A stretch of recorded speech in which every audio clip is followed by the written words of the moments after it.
आप इलेक्ट हो जाते हैं तो आप फार्मासिस्ट कम्युनिटी के लिए क्या करेंगे? फर्स्ट ऑफ ऑल जो हमने काम करना है वो कम्युनिटी फार्मेसी पे काम करना है। इस एसोसिएशन में कितने फार्मासिस्ट रजिस्टर्ड हैं अभी तक? 10,500 है पैन पाकिस्तान में। ये किसी हद तक एक दो एसोसिएशन जरूर ऐसी हैं जो इस तरह से करती हैं, बट लकीली उसमें नर्सिस की एसोसिएशन भी एक हद तक कह सकते हैं, वाईडी एक हद तक कह सकते हैं, एपका एक हद तक कह सकते हैं। लेकिन अल्हम्दुलिल्लाह हमारी जो पाकिस्तान फार्मासिस्ट एसोसिएशन है, इन्होंने कभी भी कन्फ्लिक्ट की सियासत को जो अरूज नहीं दिया। आपके ही डीआईज ड्रग इंस्पेक्टर्स जो हैं रेंट आउट करवाते हैं और उन्हीं को फार्मेसीज को ओपन करवाते हैं। देखिए इसमें दो चीज़ें हैं। अब सोसाइटी में देखें अच्छी बुरी सारी जगहों पे चीज़ें होती हैं, इसमें कोई शक नहीं है। मैल प्रैक्टिसेस हर शोबे में मौजूद है। प्रोफेशन से हटके करेंगे हम कि अक्सर मैं आपकी पोस्ट वगैरह देखता रहता हूँ, आपको शेर व शायरी से काफ़ी शगफ है। ये एजाज है उसने आवारगी का, ये एजाज है उसने आवारगी का, जहाँ भी गए दास्तान छोड़ा है। अस्सलाम वालेकुम नाजरीन, doctor summer Abbas podcast series के साथ आपका मेज़बान डॉक्टर समर हाजिर है। और आज जिस शख्सियत को मैंने मद्दू किया है वो किसी तारुफ की मोहताज नहीं है, राव आलमगीर साहब, जो कि डिप्टी सेक्रेटरी टेक्निकल हैं हेल्थ एंड पॉपुलेशन डिपार्टमेंट। सबसे पहले सर आपको बहुत आपका शुक्रिया कि आप आए हैं और हम पॉडकास्ट का आगाज़ करेंगे। सर जैसा कि आपको पता है कि इलेक्शंस आप लोगों के सर पर है, तो सर सबसे पहले ये बताएं कि इलेक्शंस क्यों ज़रूरी हैं? Thank you very much doctor summer, आपने इनवाइट किया और बोलने का मौका दिया। ऑब्वियसली इलेक्शंस जो है वो किसी भी कंट्री के लिए, किसी भी ऑर्गेनाइजेशन के लिए वो इसलिए ज़रूरी हैं कि रोटेशन हो और कोई नए थॉट्स आएँ। तो जाहिर है अगर एक ही किस्म की गवर्नमेंट चल रही होगी तो उसमें कोई नई डेवलपमेंट्स जो हैं या नई चीज़ें इम्प्रूवमेंट्स जो हैं शायद उस तरह से ना आ सकें, अगर एक ही सेट ऑफ माइंड से चल रहे होंगे। तो इलेक्शन जो है वो रिपीटेडली होने चाहिए ताकि नए लोगों को चांस। ये नॉन गवर्नमेंट ऑर्गेनाइजेशन है आप लोगों की? जी बिल्कुल, नॉन गवर्नमेंट ऑर्गेनाइजेशन है। और इसका जो बैकग्राउंड थोड़ा सा मैं आपको बता दूं। सबसे पहले जो है 1958 में आल पाकिस्तान फार्मेसी ग्रेजुएट के नाम से जो है ये एसोसिएशन जो बनी। देन 1967 में हमारा फार्मेसी एक्ट आया। उस एक्ट में इसको लीगल कवर दिया गया पाकिस्तान फार्मासिस्ट एसोसिएशन के नाम से। तो 1970 में जो है all Pakistan pharmacy graduate association जो है वो कन्वर्ट हो गई into the Pakistan pharmacist association. Then इस एसोसिएशन का 1997 में एक एमओए बना। जितने भी तमाम पाकिस्तान में फार्मासिस्ट थे सीनियर्स, उन्होंने मिल बैठ के एक मेमोरेंडम ऑफ एसोसिएशन बनाया 1997 में। और फिर इस एसोसिएशन को रजिस्टर कराया गया सोसाइटीज़ एक्ट के तहत, जो 1898 है सोसाइटीज़ एक्ट। और ये कंटिन्यूसली जो है वहाँ से फिर रिन्यू होती है आफ्टर एवरी बॉडी। तो ये जब भी कोई नई बॉडी बनती है तो वहाँ से ये रिन्यू होती है और रिन्यू होने के बाद जो है अपना वो। तो इसकी ज़रूरत क्यों पेश आई है फार्मासिस्ट को कि आपको एक बॉडी बनानी है और फिर इलेक्शंस करवाने हैं? ऑब्वियसली कुछ चीज़ें ऐसी होती हैं, कुछ एफर्ट्स जो इंडिविजुअल लेवल पे हो रही होती हैं और उसका जो है वो एक इफ़ेक्ट जो है वो उस तरह से नहीं आता, या कुछ ऐसी डिमांड्स या कुछ ऐसी चीज़ें जो आपने अथॉरिटीज़ को जो है वो पेश करनी होती हैं, या कुछ ऐसी चीज़ें जो कि आप अगली डेवलपमेंट्स के लिए करना चाह रहे होते हैं। तो एसोसिएशन एक ऐसा प्लेटफॉर्म है जो कि आपको अपॉर्चुनिटी देता है कि आप किसी भी लेवल पे बात कर सकते हैं। एक तासुर ये दिया जाता है कि एक कोई भी एसोसिएशन है, चाहे वो डॉक्टर्स की एसोसिएशन है या वो फार्मासिस्ट की एसोसिएशन है, एक प्रेशर ग्रुप के तौर पर ये काम करती हैं और गवर्नमेंट के ऊपर प्रेशर डाल के ये अपने डिमांड्स को फुलफिल करवाती हैं। क्या ये बात ठीक है? ये किसी हद तक एक दो एसोसिएशन जरूर ऐसी हैं जो इस तरह से करती हैं, बट लकीली उसमें नर्सिस की एसोसिएशन भी एक हद तक कह सकते हैं, वाईडी एक हद तक कह सकते हैं, एपका एक हद तक कह सकते हैं। लेकिन अल्हम्दुलिल्लाह हमारी जो पाकिस्तान फार्मासिस्ट एसोसिएशन है, इन्होंने कभी भी कन्फ्लिक्ट की सियासत को जो अरूज नहीं दिया और कभी भी सर्विस डिलीवरी को स्टॉप नहीं किया। जो भी अपने मुतालबात थे through negotiation, through written forms, through request to the authorities जाके किया है। कहीं पे भी कहीं ब्लैकमेलिंग की कोई पॉलिटिक्स। क्या आप समझते हैं कि जो डॉक्टर्स की तंजीमें हैं वो ब्लैकमेलिंग करती हैं? देखें, मैं ये तो नहीं कहता कि ब्लैकमेलिंग करती हैं, लेकिन जो किसी सर्विस डिलीवरी को स्टॉप करना ये ठीक नहीं है। एक किसी अस्पताल की कोई ओपीडी को स्टॉप करना या मरीजों की जो सर्विसेज उन पे दे रहे होते हैं, क्योंकि जो मरीज है वो किसी तकलीफ में हॉस्पिटल आया होता है और बड़ी दूर दूर से जो है वो चल के आए होते हैं, और आगे आपकी ओपीडी बंद मिले तो एक नाइंसाफी की बात है। एक तरफ मुख्तलिफ तंजीमों को बैन करना और उनको अनरजिस्टर्ड की तरफ इकदाम किए जा रहे हैं, और दूसरी तरफ फार्मासिस्ट जो है वो अपनी तंजीमें बना रहे हैं और इलेक्शन कर रहे हैं। इस पर क्या कहेंगे आप? देखें, बैन कोई भी जो प्रोफेशनल ऑर्गेनाइजेशन है उसमें किसी पे कोई बैन नहीं है।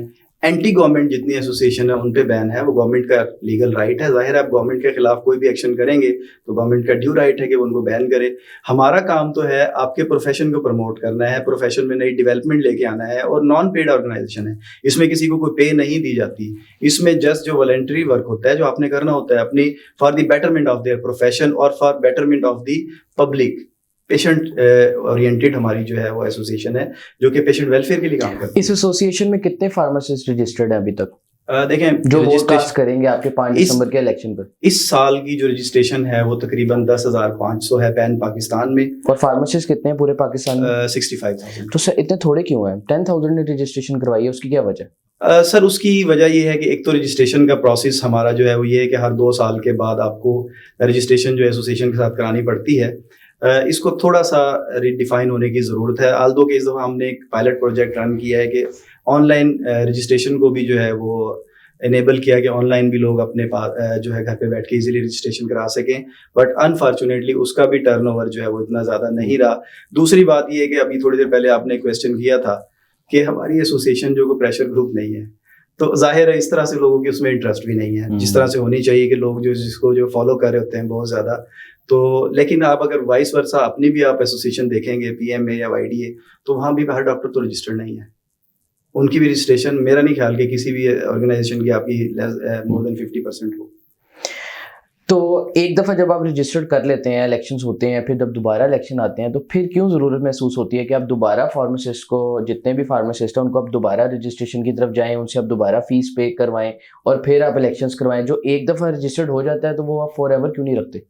हाँ, ये एक बड़ा वैलिड क्वेश्चन है। इस पे ये है कि हमारा जो एमओए है 1997 का, उसमें लिखा हुआ है कि एवरी इलेक्शन जो है उसके टाइम रजिस्ट्रेशन जो है वो प्रेजेंट करनी है, और वो जो कंसर्न जनरल सेक्रेटरी है उस प्रोविंस का वो प्रेजेंट करेगा। तो उसमें जो है उसकी हमारे ज़रूरी नहीं है कि हर दफ़ा नई रजिस्ट्रेशन कराएं, उसमें रिन्यूअल का भी है कि आप रिन्यू भी करा सकते हैं। और रिन्यूअल में जो है एक हमारी लाइफ टाइम मेंबर है जो 5,000 में होती है, आप वंस करवा लें पूरी साल की, काफ़ी है आपके लिए। हमारी रिन्यूअल जो नई रजिस्ट्रेशन है वो 450 रुपये की है, जस्ट उस वक्त के एमओ के हिसाब से, that needs to be revise.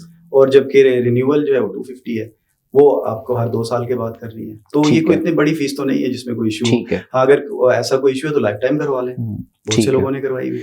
Sir decide ये आप मुझे ये बताएं कि आप इलेक्ट हो जाते हैं तो आप फार्मासिस्ट कम्युनिटी के लिए क्या करेंगे? हाँ, ये एक जो है हमने एक अच्छा खासा कम्प्रिहेंसिव मैनिफेस्टो पे काम किया है जो सोशल मीडिया पे भी अवेलेबल है, आपको भी एक कॉपी उसकी दे देते हैं। हमने मुख्तलिफ सेक्टर्स में जो है वो सोचा है कि हमने काम करना है। फर्स्ट ऑफ ऑल जो हमने काम करना है वो कम्युनिटी फार्मेसी पे काम करना है।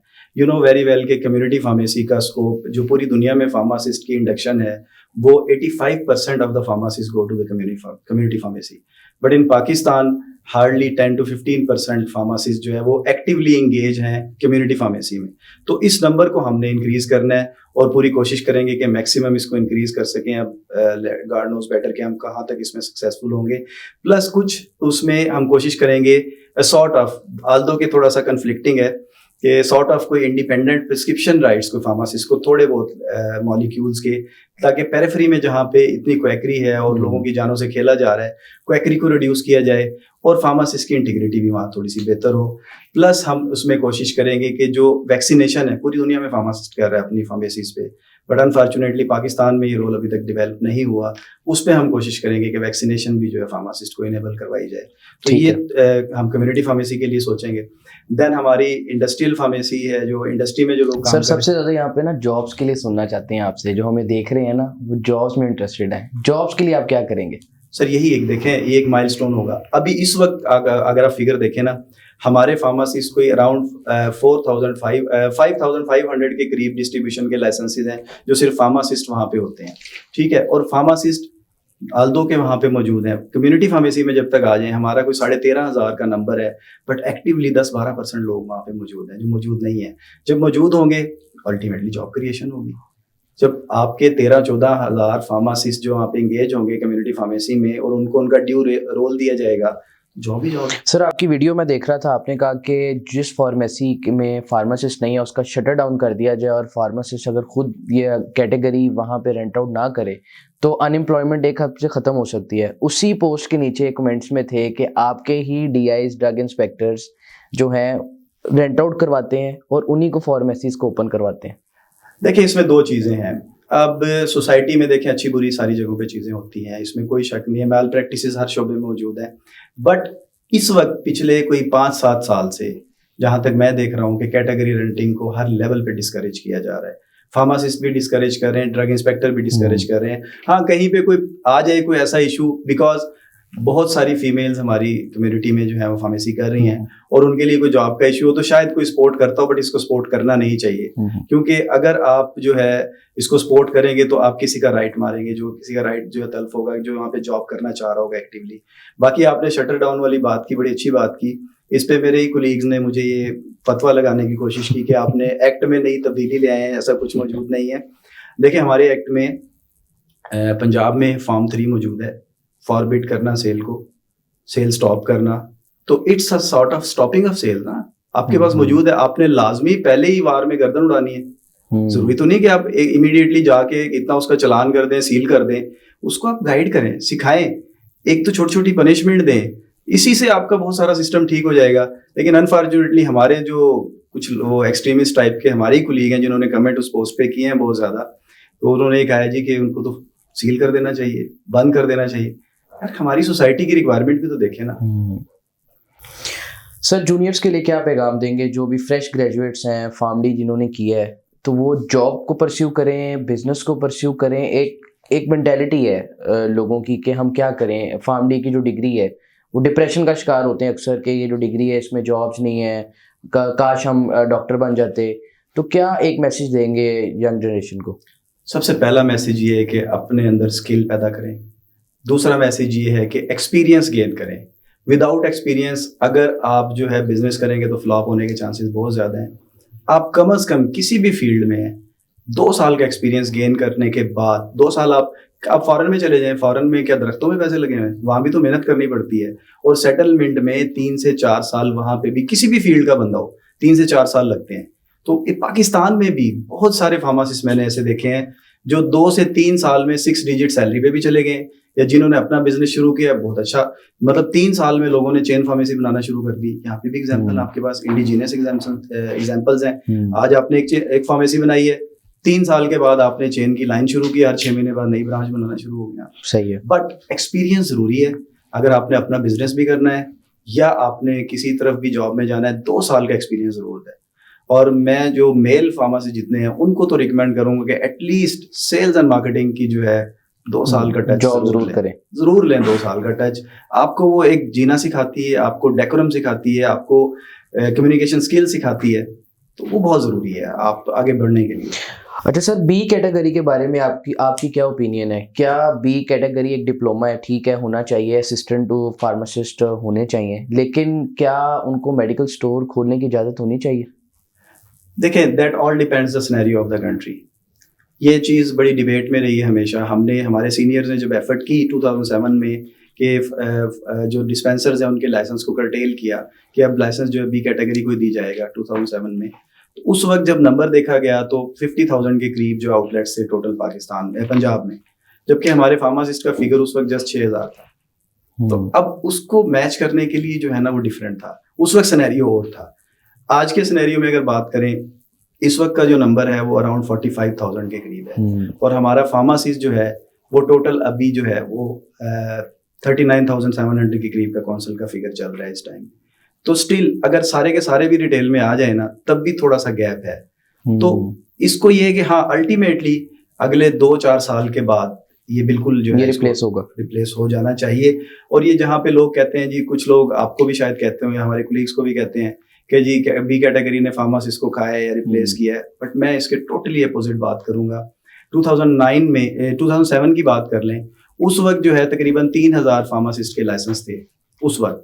रेस्ट ऑफ 47,000 जो है वो डिस्पेंसर्स के या विदाउट क्वालिफाइड जो चल रहे हैं हमारे उनके थे। तो अब इस वक्त के स्टैट के मुताबिक 45,000 में से 20,000 फार्मासिस्ट को चला गया। तो फार्मासिस्ट को उन्होंने तो डिस्पेंसर्स को खाया, फार्मासिस्ट को तो नहीं खाया।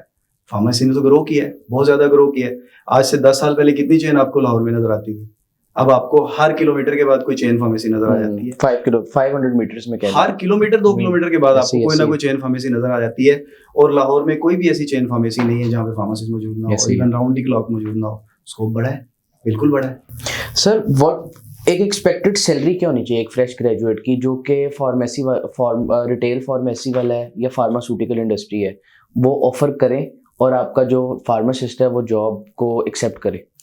सर पिछले पॉडकास्ट में मैंने ये कहा था कि 40,000 प्लस 20,000 जो है वो कैटेगरी, तो it should be around 60,000 at least, because 60,000 जो है वो एक ऐसा फिगर है, इवन आप गवर्नमेंट में BS17 की भी देख लें तो उनको भी कोई अराउंड 70 के करीब जो है वो आपको सैलरी मिलती है। इंडस्ट्री में 60 अगर मिल रही है आपको, फिर वो पिक एंड ड्रॉप भी दे रहे हैं, लंच भी दे रहे हैं, तो गवर्नमेंट में तो ऐसा नहीं मिलता, तो वो मैच कर जाती है इस तरह वो मैच कर जाती है।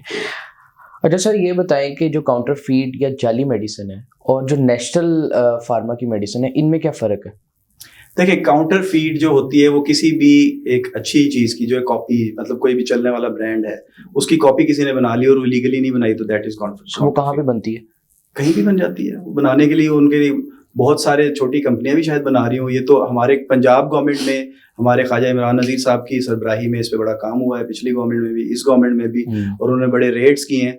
पंजाब में शायद आपको बनाने वाले ना मिले, क्योंकि हमने जितने भी केसेस देखे हैं उसमें उनका ताना बाना किसी और सूबे से जाके मिलता है। तो पंजाब में शायद मैन्युफैक्चरिंग नहीं है, सेलिंग जरूर है, लेकिन वो भी काफी हद तक कंट्रोल हो गई है हमारे यहाँ पे। काउंटर फीट का बहुत, मतलब ऑफ एंड ऑन पहले बहुत ज्यादा मिलती थी, आपको महीने 2 महीने बाद कोई एक आध कहीं पे मिल जाती है।